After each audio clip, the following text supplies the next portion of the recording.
The Grand Chamber of the Interstellar Council was a towering construct of glass, steel, and ego. The room seemed to hum with the weight of millennia-old decisions, of treaties signed in blood and ink, and of 1,000 cultures bent under the pretense of law. The delegates, each representing a species or coalition, sat in tiered rows that encircled the central speaking platform. Here, power was not displayed through might, but through words, sharpened to a deadly edge by legal jargon and veiled threats. Yet today, the chamber buzzed with unease. For the first time in centuries, the Interstellar Council had been shaken to its core. Humanity, the Sol Imperium, had arrived, not as a supplicant, but as a force that had rewritten the rules of interstellar engagement. The Terran's representatives stood not alone, but flanked by a figure the Council knew all too well. Zirak of the HFY stepped forward, his form clad in sleek armor, glinting with alien metals. His once frail frame, long accustomed to the back-breaking labor demanded by the Zimaru Compact, now radiated strength. The resonance amplifiers woven into his attire pulsed faintly with his every word. "I stand before you," Zirak began, his voice reverberating unnaturally, magnified by the very technology his new allies had given him. "Not as a slave, nor as the broken remnant of a species long thought doomed. I stand as a voice for the liberated, armed and unyielding under the banner of the Sol Imperium." A ripple of discomfort passed through the council chambers. The HFY had been a conquered people for so long that many have forgotten their original name, much less their traditions. The Zimaru Compact, ever the architects of lawful subjugation, had justified their enslavement with claims of protection. They had cited the HFY's lack of military capability as a reason to strip them of freedom, forcing them to carve monuments and starships with their resonant voices.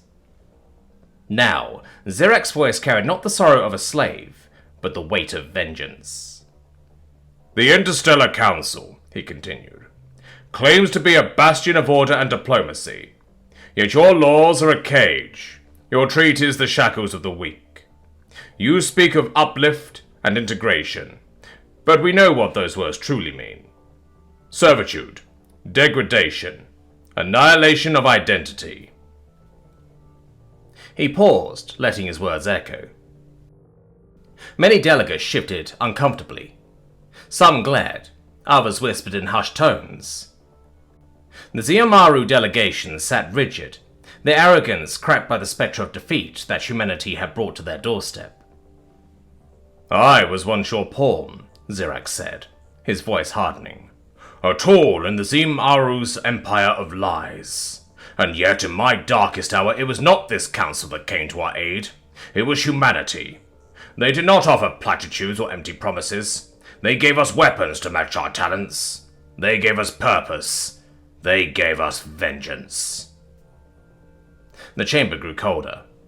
The representative of the Zimaru Compact, an opulent figure draped in golden silks, rose to interject, but Zirak silenced him with raised hand. The gesture was small, but the hum of his resonance amplifiers made the air tremble.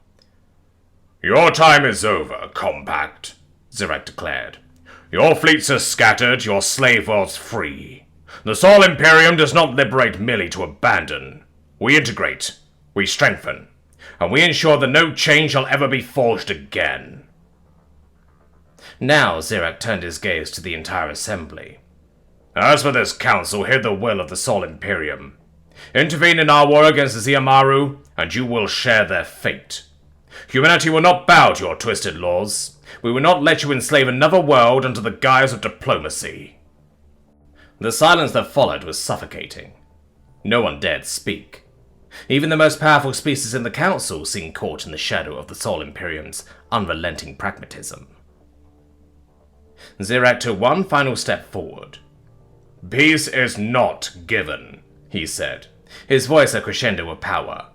"It is taken, and we have come to take it." With that, he turned and walked away, the echo of his amplified steps a stark reminder that the era of exploitation was drawing to a close. The Sol Imperium had made its stance clear.